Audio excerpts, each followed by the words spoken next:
We're also about to see massive changes in the $23 trillion world of big finance. In the months ahead, central banks around the world are planning to go digital.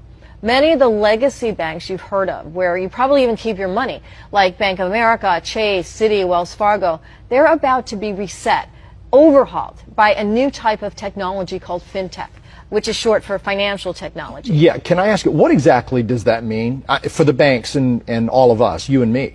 Essentially, it means the function of our banks is about to change. They probably won't raise public suspicion about it by changing the signs on your bank's branches, but according to my sources, the Federal Reserve will soon own all the banks, and your local branch, it's simply going to be like a licensee of the Fed. In other words, the banking infrastructure is being rebuilt from the ground up, and very few Americans are aware this is even happening. We are right on the verge of a once-in-a-generation opportunity to profit by investing in the companies that are building out the architecture for this massive shift.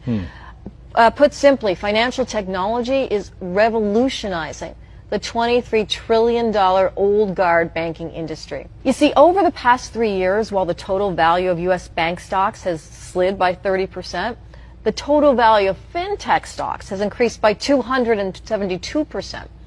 This chart shows the early stages of this huge distortion in action. It's amazing. Why don't we hear about this shift in the news? I mean, this seems to me like it should be a front page story. I totally agree.